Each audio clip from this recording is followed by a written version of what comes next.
Thursday, Daddy. We're live from 304 Studios in Jonesboro, Arkansas. This is an STS Pod. Club Production. I'm BT, and I welcome my co-host with the most. My co-host with the most, like that. RynoJB, how the hell are you, brother? I'm doing great. How are you? Oh, I'm doing fantastic. I missed you for rolling into Mempho this week. What happened is we tried to wait to the last minute. You still didn't get power. Huge storm. If you're listening to this any place except for the Mid-South, it was horrible, guys. We were really, really lucky, my wife and I, because we came to Memphis before the storm and we kind of left after the storm.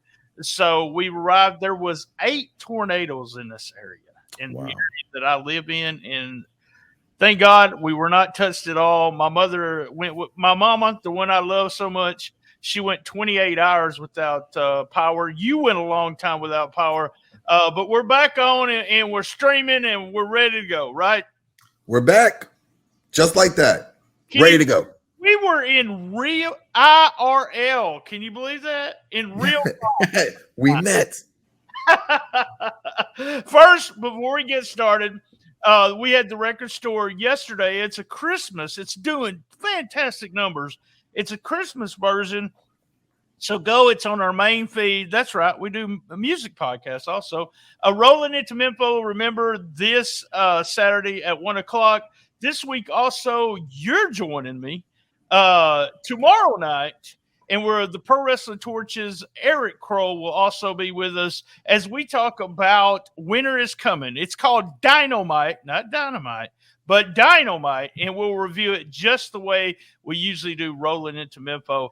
I want to say a few things. First of all, a big thank you, and you probably will too, but a big thank you to Dustin Starr. I'm going to tell you, not in a million years would I have thought we would be sitting there doing stuff for Memphis Wrestling. I know we started this podcast. It was an idea that I had, and you know how this happened. Me and Dustin started talking about this way before he got the promotion going. Your name and 2 other people were thrown to me, and I said, "Let's go this guy. Let's do this." And then finally, it happened. But to be down there and to help Memphis Wrestling, I appreciate it, guys. Dustin, everybody that was there. I'm going to kayfabe the people I talked to, but I had a lot of good quality time one-on-one with the guys, the boys of the promotion. And also, man, and let me just say, all of them true professionals. Gentlemen, and ladies, by the way. I had a great time with them. We've already scheduled a couple of interviews coming up on the regular show, the SDS Pod Show. And also you, man. Well, you did a fantastic job. I had you holding the microphone, and I do appreciate everything you did. And I don't like to say fans of the show. It kind of sounds, I don't know, it sounds weird to me. But the listeners, there's listeners. There's so many listeners. Everybody in that building, Rhino. Everybody that was there listens to the podcast. And shout out to the listeners. Man. Shout out to the fans. Nothing wrong with being a fan. I'm a fan of wrestling. I'm a fan of everyone in that building. Everyone. Was awesome. The thought that, it's just almost like I met so many people too. Like Dustin was introducing me to people, and then I went up to people that I've talked to or seen online, but actually never met them. Of the crowd, and just so impressed with everybody. Everybody knew who we were, so that's a cool thing. They knew who you were. They know you. You're the legend. You're the legend. We're doing really good, and just keep everything. Keep looking at Twitter, guys. Me and JB maybe doing another live show. You just never know. We'll have a good time, brother. Good time. Let's do it. By the way, we will book. You can book both of us. You can book us, just like you book anybody else. So bring us on in. We'll do the show for you. All right. What we're going to do is we're going to talk about the awards, who we voted for, who won the awards, any thoughts we had of it, and then we'll go to we'll talk about the Banquet question and answer a little bit, and then we have a huge announcement. So we got a huge announcement about STS and Memphis Wrestling coming up around. I'm gonna make you wait to the end. So All right, let's start. Well, I got the first award that I've got listed here is the moment of the year. It was Gun Show Archer Showdown. DK pile driving Tiger Joe. Gun Show wins title. You pick Gun Show wins title. I picked Gun Show wins title. And the fans picked Gun Show wins title. So what was your thoughts on that? Yeah, I thought it was proper. I thought that was the winning pick. That was definitely quite the moment for not just championship wrestling from Memphis, but for Brett Michaels himself. An award well deserved. Right. It was. It's one of those things. And we're going to talk about this as we continue because this man won a lot of awards. What awards? Man, that was a lot of awards. I'm right there with you. I'll be saying the same thing. Terrence said it was great meeting you. Yeah, whatever, Terrence. I've known you too long. Thanks for watching though. It to me, it was Brett was so humble. He is so humble. To me, that doesn't come off on television as much as it does in real life. And I'm going to talk about somebody else that I thought was oozing with charisma that it does not come off. We'll get to him. But I thought he's just so humble. I want to see an interview with him talking about, him coming to Memphis. And he came to Memphis after everyone pretty much told him he's number one, he's not going to be a wrestler. He's never going to be on Memphis Wrestling. And he's their champion now. And he does it for his kids. And he does it. He's got all these reasons he does it. He's awesome. Awesome guy. We talked a little bit to him. He answered all the questions from the fans, and we voted for him, and he won it. So congratulations there to the Gun Show. All right, next up was TV Match of the Year. Some controversy because I'm going to tell you some controversy here. Number one was the Young Goats versus the Crowleys. Alice Steele versus Brett with Brett winning. Gun Show versus Mike Anthony with the street fight. You went on to tell me, and you can watch the video or you can go back and listen to that episode. You said, look, we're going with the Young Goats and the Crowleys. That's who you voted for. I voted for Gun Show Mike Anthony because of the street fight. Let me tell you, I reenact my vote. Nothing. Here's what happened on television is they had technical difficulties. So as what they did on TV, I gave it a hit this week.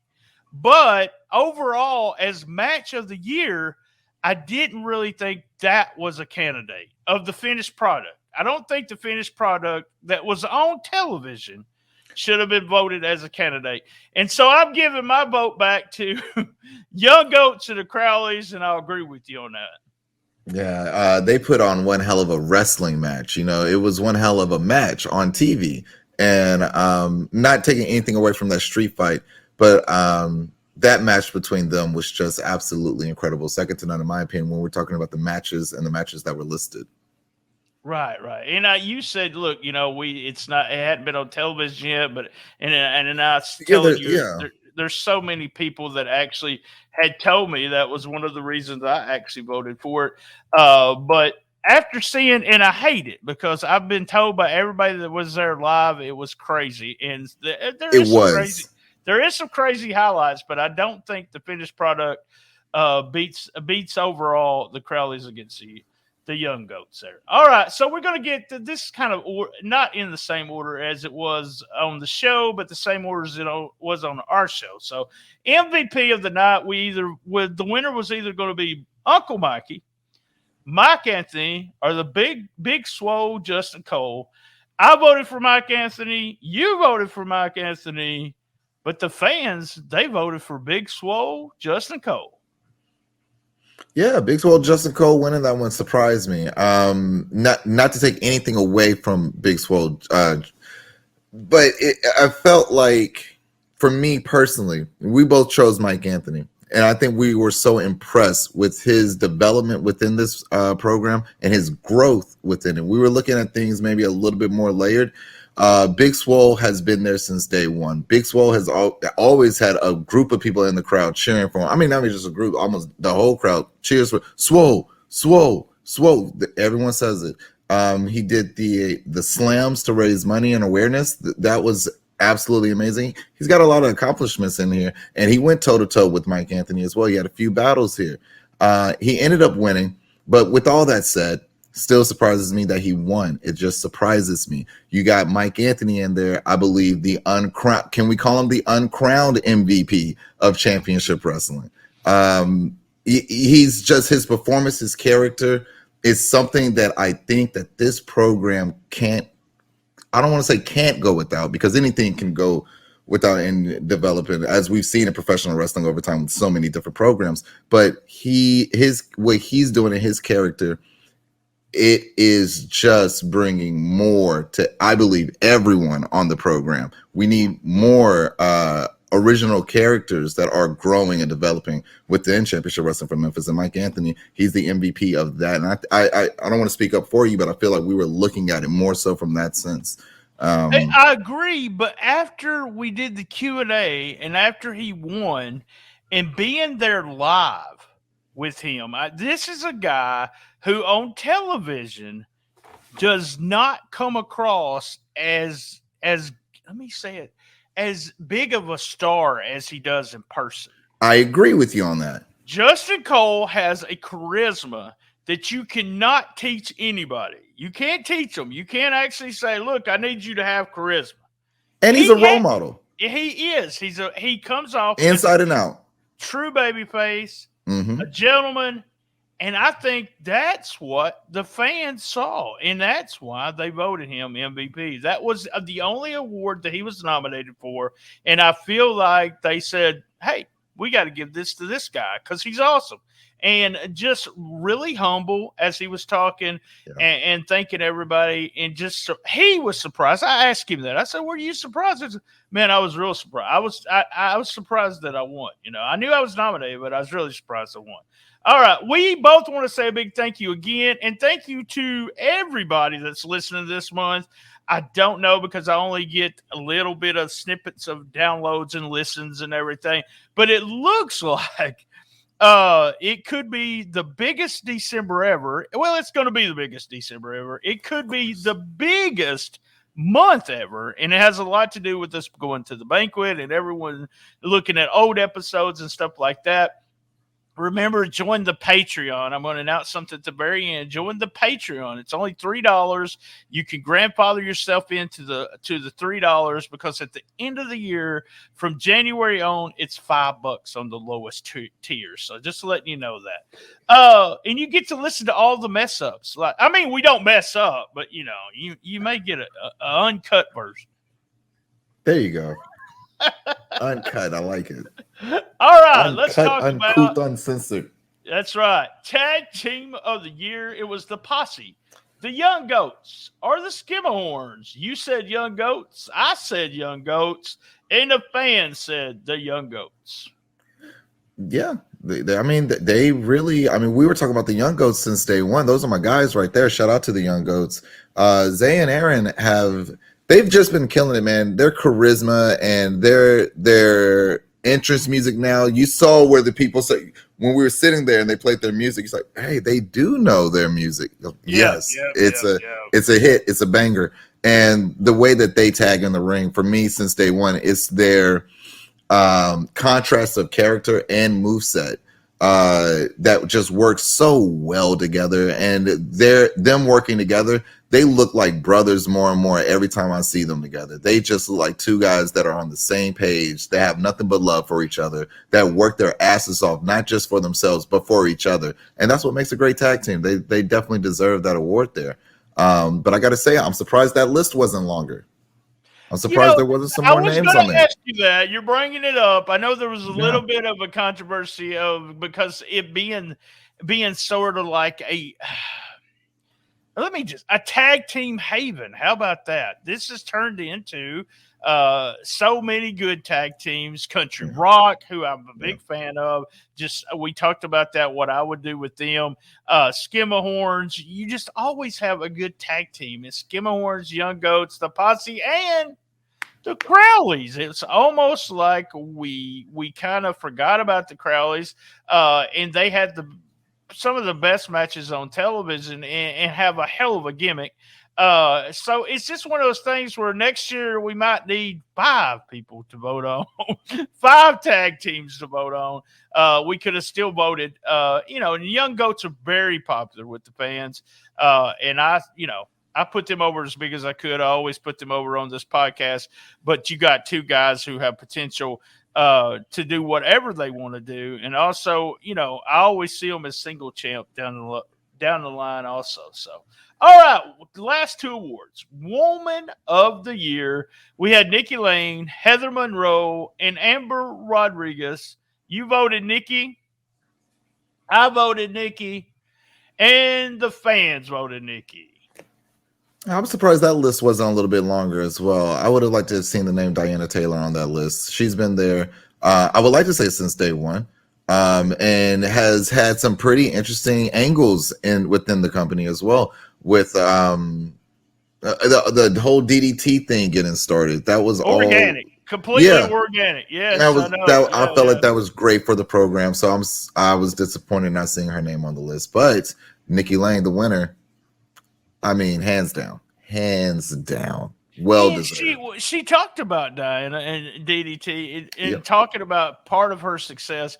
And I had the chance. I had the chance to sit down and talk to Nikki about some conversations me and you had and a show called Conversations that I had with Lance, where we talked about her being the local girl and the person being the first woman. And we asked her in Q&A also, did it feel like there was a burden or something going on there? And she was very happy. She took that in stride, she knew that she was the top girl, and it was, whatever you want to think about the business, this was who to put the first belt on. And I'll say that about Heather Monroe too. Heather's the second person I would have put that belt on. And Nikki did a fantastic job. Also humble. I say that a lot when it comes to these people that work for Memphis Wrestling. And I think that's what's making it successful. It's a team. It's everybody jumping in there doing something. And it's coming across big time on the television, especially the last 3 or 4 weeks. We're getting better and better and better. All right, the main award, the Man of the Year. We had Bret Michaels, The Gun Show, Alan Steele, and Austin Lane. You picked Alan Steele. I picked Alan Steele. But the fans picked Gun Show, Bret Michaels. Bret won big. The fans love Bret. The fans love Bret. And, his impact on the show and his character, his persona is larger than life, However, I think, again, you and I were looking at so many different things. And Alan still hits so many of those different things there. And can we call him the uncrowned Man of the Year? We both voted for that guy. But congratulations to Bret Michaels. This and again, another list that I'm surprised we didn't have more names on.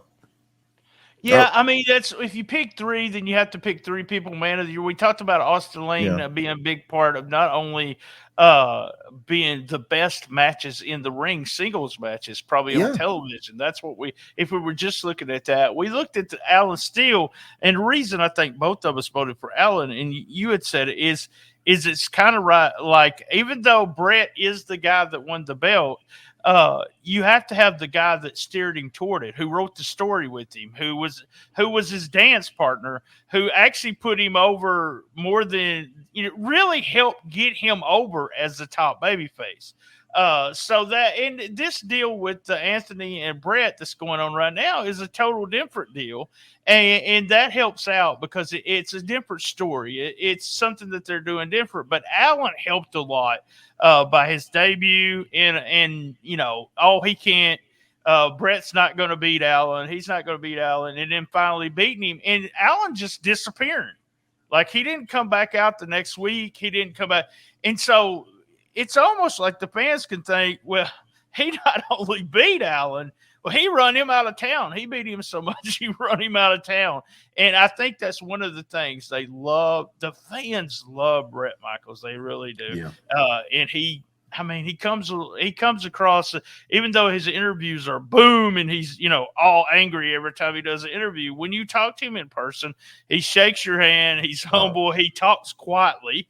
And so it's a different guy that gets over with the crowd there. And when you go live to see him. So, and I've been knowing him forever.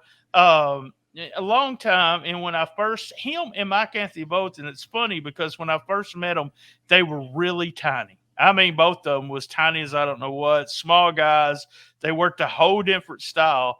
They both have bulked up and work, still having great matches. So fun stuff. All right. We did a Q&A, and I'm saving the real announcement here for a minute, but we did the Q&A. I want to ask you, who did you like talking to the most of the Q&A? Can I tell you the least? Oh, no. I know who it is. Mike Anthony. Oh, no. He got in my face. He acted like he was going to hurt me. I was going to have to hurt him. I would try, right? I would try. Right. Yeah, well, let me give you some advice. Mike must like you because I'm surprised he didn't knock you off the ring. I kept saying, get down, because, the wife said something about Mike. She said all of the people that were, doing the wrestling thing, the Heels and the Babies were together. And she said Mike Anthony was the most believable because he was heel the whole time the fans were there. And he wasn't going to talk to nobody. He wasn't going to be anybody's friends. And then he did that interview, which was so good. And actually picking on Brett Michaels' daughter. He asked her, "Do you know where your daddy is?" And I was like, "Oh, I love that." Very good. First time I ever met King Cobra. I enjoyed that. The conversation we had and what he had said about Dustin. I asked him, why Dustin? Why do you go to bed with this guy instead of, any other promoter or anybody else? And he's been a big influence on that building, the show, the everything. And it's because, and I've said this before about Dustin, is anyone that wants to criticize him doesn't understand that he's been working for this spot to do this since the day he started wrestling. He may not have known that, but that's what he was doing. And then he got his face out there at the Redbirds, at the Grizzlies, a wrestling dude. And I seen something in a message board one time, or in one of the Facebook groups. It said, I was in Memphis for the Redbirds game, and that guy looked familiar. He must have been a wrestling guy. He said, so I said something to him, and Dustin, he does this all the time, but he spent like 20 minutes talking wrestling with this guy. And he come off so sincere, and it's not coming off. It's him. That's him. Yeah. And he has guys, you can criticize this man all you want to. And sometimes he gets crap from people that are not involved with Memphis wrestling, but he's worked hard to get where he's at. And him and Maria that was a highlight of the Q&A also for me, was just the chemistry between them two. Yeah, they had a good night, man. And like you said, man, Dustin and Maria both have worked very hard for everything that they've accomplished. From the outside looking in, I've only seen him work hard.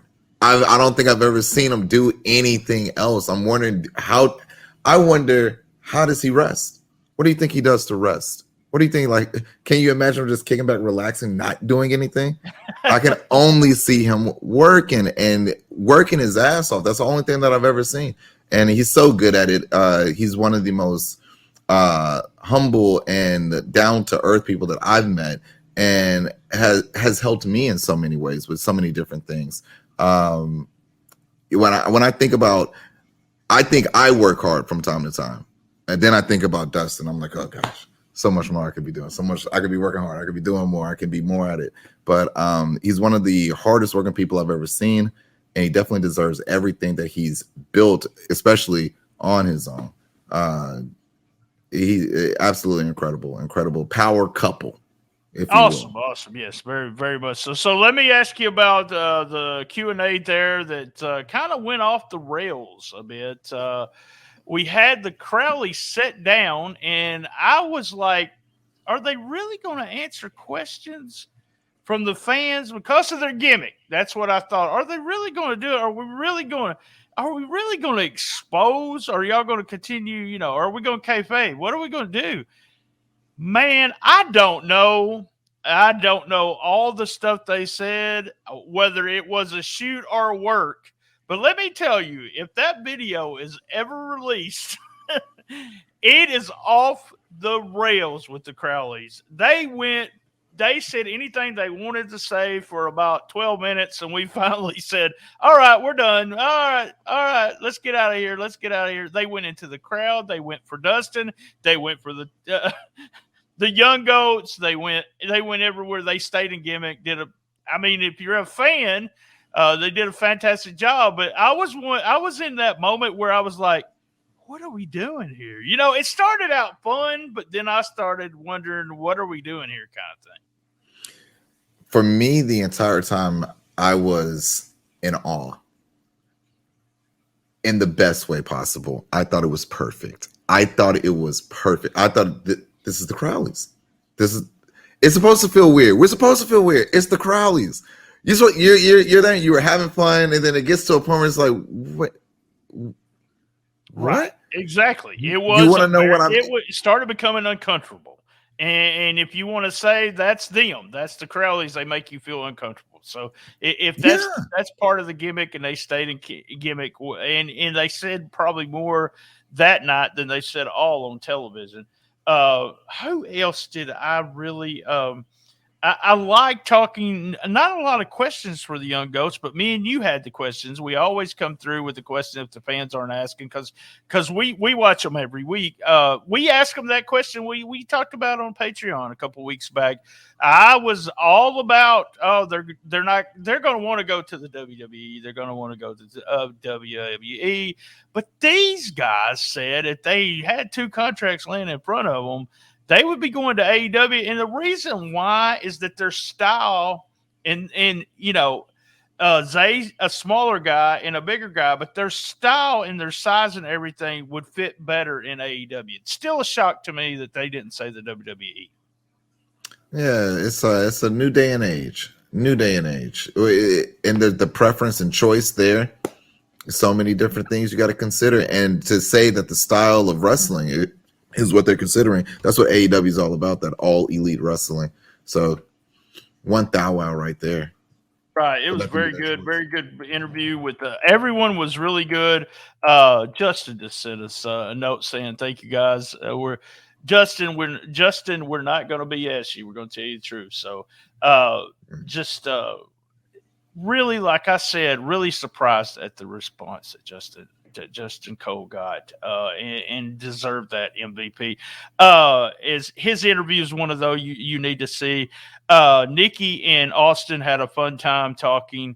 With the Posse was there. Posse even mentioned a match that I was at, that they were at, that I was crying. Well, I actually wasn't crying, but I actually seen fans. There were kids crying because there was two babyface teams beating up each other. And no one knew who to cheer. It was the craziest thing ever. I mean, it was so real for that little town of Ripley, Tennessee, that it was a big deal. But also with the Posse, they come across as these guys that I'm going to say it again, that are so humble. And I'm not going to reveal everything they do backstage, but they work hard backstage to make this product look the way it does. Yeah, they do. They do a lot to make the product look the way that it does. Those guys are they're every bit of their characters as well. They're all the fun in the world. Oh yeah, nothing but a good time. I don't think I've ever had. I don't think I've ever not smiled when they're around. You got to smile. You got to laugh. You got to have a good time. That's what the Posse's all about. Right on, right on. All right, we're going to do the big announcement. We're going to get out of here starting March 2022. Let me just tell you guys, if you're not a Patreon member, I would go ahead and subscribe, because these episodes will be uncut. It will be not the same episode that I release to the public or on the main feed. There will be on the main feed. We are going to shoot. We are going to talk. But there'll be so much more on the Patreon. that I will not put out to the general public. So go ahead, subscribe. It is a new show featuring me and Dustin Starr, and the name of it is Shooting Star. It will be a new monthly show, starting in March, where we talk. I get a subject. I've already come up with a list of subjects we're going to talk about. Actually, the start of Memphis Wrestling and some of the things that's going on. That will be the first show. This is going to be totally honest, totally shoot, no storylines. He's going to tell us the people that pissed him off, the people that get him a cease and desist order. We're going to hear it all rolled up in one. I've got other shows. We got a Boogeyman show that we're going to release. We got y'all are going to love that one.